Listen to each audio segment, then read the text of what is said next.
পরিচয় দিই। আমি রঘুনাথগঞ্জ থানায় কর্মরত আছি, লেডি সাব ইন্সপেক্টর সুদেষ্ণা ধান্দার। আমার সাথে আজকে আছেন এএসআই গৌর সিংহ বর্মন। আচ্ছা, তার সাথে উইনার্স টিমের মেয়েরা যারা কালো পোশাক পরে আছে, আর আমার থানার লেডি কনস্টেবল। আচ্ছা, আমরা লাস্ট 2 মাস ধরে এই জনসংযোগ প্রোগ্রামটা করে যাচ্ছি। আমাদের রেসপেক্টেড এসপি স্যারের এটা মানে নির্দেশেই হচ্ছে।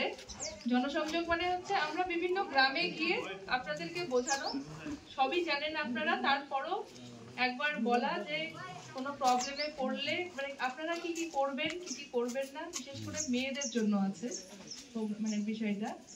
আর যদি কখনো কোনো অঘটন ঘটে যায় আপনাদের সাথে, আপনারা কি করবেন, কি স্টেপ নেওয়া উচিত আপনাদের, তো এইসব নিয়েই আজকের আলোচনা। আর ছেলেদের জন্য আছে, যেটা মেইনলি হচ্ছে সাইবার সচেতনতা আর পক্সো আইন, সেটা ছেলেদের জন্য জানা খুব দরকার। তো আমি শুরু করছি প্রথমে হচ্ছে বাচ্চাদের যেটা টপিক আছে, ভালো স্পর্শ আর খারাপ স্পর্শ। ইংরেজিতে কি বলে, গুড টাচ আর ব্যাড টাচ। সবাই স্কুলে পড়ো, স্কুলে যাও সবাই? এমন কোনো বন্ধু বান্ধবী আছে তোমার গ্রামে যারা স্কুলে যায় না? কে স্কুলে যায় না এরকম কেউ আছে তোমাদের বন্ধু বান্ধবী? সবাই স্কুলে যায় তো? আচ্ছা, স্কুলে গিয়ে খেলাধুলো সবকিছু হয়।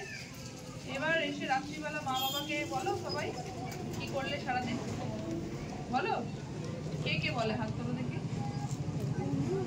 তাহলে বাকিরা বলে না, তাহলে বাকিরা কেন বলো না বাবা মাকে এসে?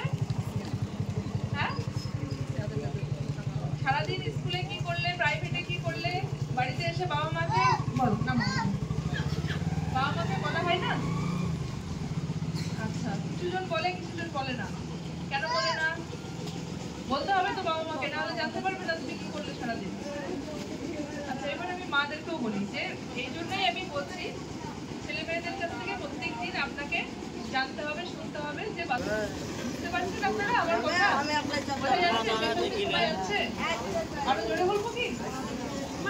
আচ্ছা, তাহলে বাচ্চার কাছে শুনতে হবে কি ওর সাথে হচ্ছে।